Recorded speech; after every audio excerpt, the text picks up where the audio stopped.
Bismillahirrahmanirrahim। अस्सलाम वालेकुम नाजरीन। पाकिस्तान मुस्लिम लीग नून ने आज अपने मंशूर का ऐलान कर दिया है। बहुत देर के साथ ऐलान किया है। इलेक्शन में सिर्फ 11 दिन बाकी हैं। मोटे मोटे जो नुकात हैं, सबसे पहले तो बात की जाए अगर उनके स्लोगन की, जो उनका बयानिया है पाकिस्तान मुस्लिम लीग नून का कि पाकिस्तान को नवाज दो। पाकिस्तान को नवाज दो से क्या मुराद हो सकती है कि पाकिस्तान को नवाजा जाए या पाकिस्तान को नवाज शरीफ दो। बहरहाल और बहुत सी चीज़ें हैं इसमें कि 300 यूनिट तक बिजली फ्री हम देंगे, बिजली के भारी बिलों में रिलीफ देंगे। इसके अलावा वही के नौजवानों को रोज़गार के मौके फ्राहम किए जाएंगे, उनको कर्ज़े दिए जाएंगे ताकि वो अपने पैरों पे खड़े हो सकें। बहरहाल अब ये तो सिर्फ एक मंशूर होता है। अब किस हद तक इस मंशूर पर अमल हो सकता है, ये तो अब इलेक्शंस के बाद ही पता चलेगा। जो भी जमात जीतेगी वो हुकूमत में आएगी और वो अपने मंशूर पे अमल किस हद तक करती है, ये तो बात की बात है।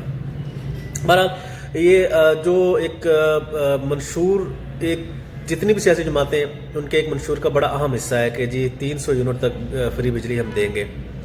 तो सबसे पहले तो ये है कि ये एक किसी भी हद तक मुमकिन नहीं हो सकता। आपने अगर 5 यूनिट 10 यूनिट भी किसी को रिलीफ देना है तो आप IMF से आपको इजाज़त लेनी पड़ेगी। आपने अपना सब कुछ लिख के IMF को दिया हुआ है 300 यूनिट तक।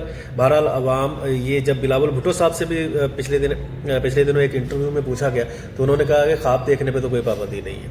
तो बहरहाल ये बात तो ये समझते हैं कि ये सिर्फ अवाम को बेवकूफ़ बनाने के लिए, अवाम को सब्ज़ बाग दिखाने के लिए ये एक नारा लगाया जा रहा है। जो चीज़ आपके बस में ही नहीं है वो चीज़ आप कैसे मंशूर में शामिल कर सकते हैं। नंबर 2, मईशत की बहाली भी मंशूर का हिस्सा है। अब मईशत की बहाली, आज जिस जगह पे मईशत खड़ी हुई है वहाँ से इसकी बहाली का किस तरह से होगी, ये मंशूर का तो हिस्सा ज़रूर है।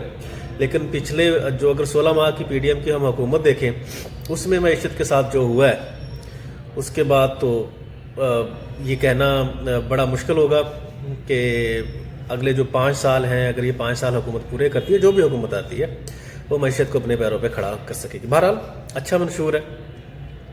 लेकिन सबसे मज़ेदार जो मंशूर था वो जमात इस्लामी का था। अमीर जमात इस्लामी मोहतरम जनाब सिराजुल हक साहब ने पिछले दिनों कहा कि जी हमारा मंशूर है। उन्होंने कहा, मंशूर कह लें या एक उनका बयानिया कह लें या उनका सिर्फ एक जोश खिताबत कह लें कि हम कश्मीर और फ़लस्तीन को आज़ाद करवाएंगे और आफिया सिद्दीकी को वतन वापस लेके आएंगे। अब मंशूर तमाम जमातों के आ चुके, इलेक्शंस में सिर्फ 11 दिन बाकी हैं। देखते हैं क्या होता है और जो जमात जीत कर हुकूमत के अंदर आएगी वो अपने मंशूर पे किस हद तक अमल करेगी, ये तो वक्त ही बताएगा।